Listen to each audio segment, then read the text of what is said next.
Olá, aluna, tudo bom? Eu sou a professora Débora Esper. Estou aqui hoje para orientá-lo a respeito de uma atividade que vocês devem fazer na disciplina de Língua Portuguesa 1, que é o mapa. Bom, o mapa ele vem falar um pouquinho, tratar a respeito dos modos verbais. Então eu vou ler o comando do exercício primeiramente e vou explicando então ao longo da leitura. Vamos lá.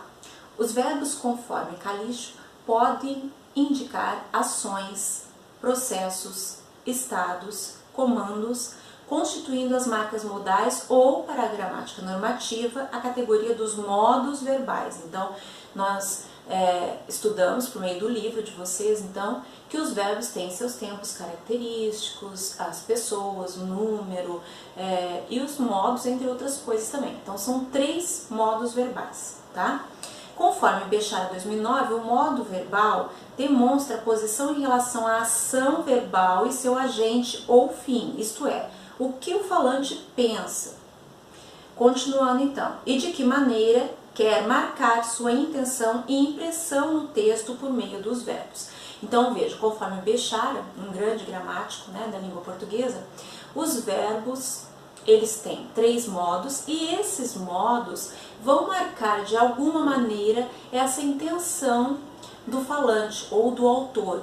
Então, de que modo ele busca por meio dos verbos marcar essa sua intenção. Então, ele quer dar uma ordem ao seu ouvinte, ou ele quer marcar uma certeza em relação a algo que está sendo dito ou algo que é pensado ali.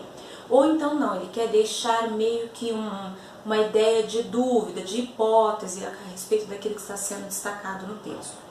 Nesse sentido, o falante pode considerar a ação como algo concluído e certo, um fato incerto ou uma hipótese, isso que eu acabei de falar, condicionada a outro fator desejado pelo agente.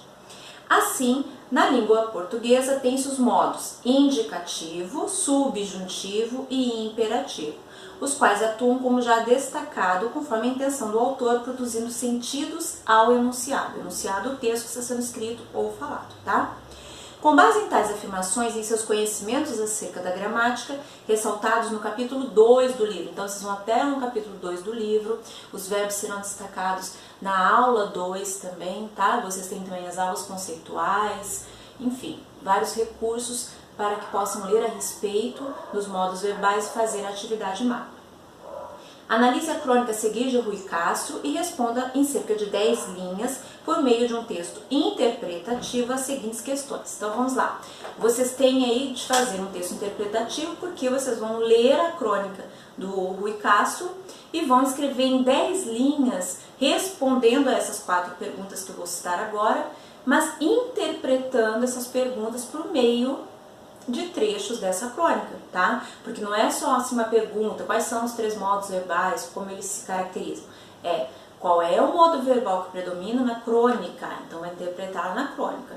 De que modo esse verbo funciona na crônica, então vocês vão fazer um texto interpretativo devido a essa atividade que está sendo proposta, tá?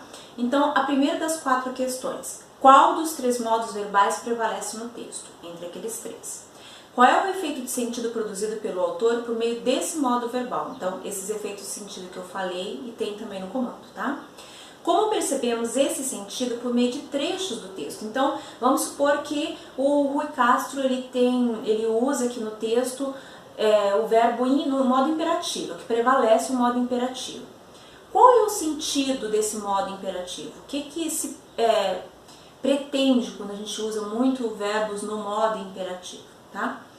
Como percebemos esse sentido por meio de trechos do texto, ou seja, olha, no texto prevalece o modo tal, como pode ser constatado por meio dos trechos tal, tal e tal. Ou então, assim como percebemos o modo no verbo tal, tal, tal, tal, retirem os verbos da crônica, tá?